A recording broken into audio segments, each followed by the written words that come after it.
जो धन हमें दे सकता था, कोई भी देने वाला था, कोई हमारा सहायक था, वो थे कुबेर भगवान। और कुबेर भगवान को हम ना जान सके, ना पहचान सके, ना उनका आदर कर सके। क्यों ना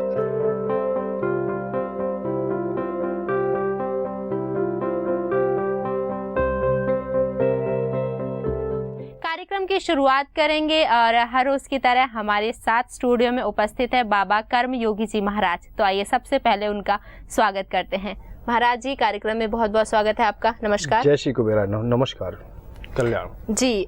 महाराज जी, सबसे पहले मेरा प्रश्न, जैसे कि मैंने कार्यक्रम के शुरुआत में ही कहा, सुख सभी चाहते हैं लेकिन इसकी परिभाषा सब अलग अलग देते हैं। तो आपके अनुसार सुख क्या है? बिटिया, बहुत अच्छा आपका प्रश्न है कि इस चराचर जगत में हर प्राणी सुख चाहता है और सुखी होना चाहता है। ऐसा कोई भी प्राणी नहीं है जो सुख ना चाहता हो। देवता, यक्ष, गंधर्व, मानव, किन्नर जितने भी हैं, विशेष करके मानवों पर ही आकर के ये रुक जाती है बात, क्योंकि मानव कर्म योनि है, अर्थात बुद्धिमान योनि है। बुद्धि भी विशेष मानव के पास ही होती है। और सुख का कारण खोजने में उनसे युगों बीत गए।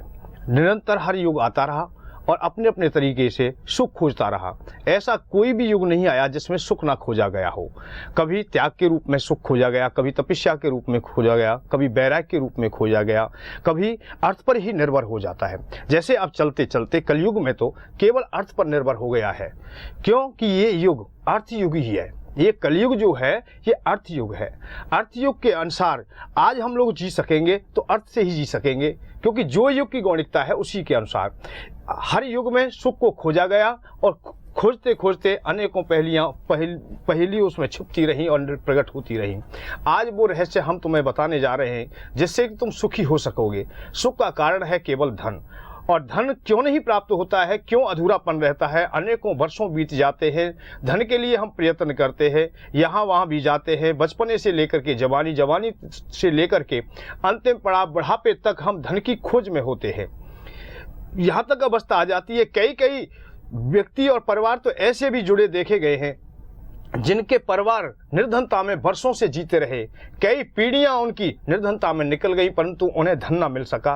परंतु उन्होंने मेहनत बहुत की, परिश्रम किया, और बहुत मेहनत करने के उपरांत भी उन्हें धन ना मिल सका। इसका कोई ना कोई विशेष कारण तुम्हारे सामने होगा, उसे आज आप लोग सुन सकेंगे, अर्थात उसका अनुभव कर सकेंगे क्यों तुम्हें धन ना मिल सका, क्यों तुम सुखी ना हो सके।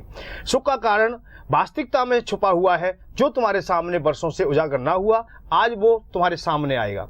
वो है केवल जो धन हमें दे सकता था, कोई भी देने वाला था, कोई हमारा सहायक था, वो थे कुबेर भगवान। और कुबेर भगवान को हम ना जान सके, ना पहचान सके, ना उनका आदर कर सके। क्यों ना कर सके? क्योंकि आज तक हमारे वक्ता लोग, अर्थात जो भी जितने भी लोग हैं, प्रवचन करता है, वो हमें ज्ञान और वैराग्य की ही चर्चा सुनाते रहे।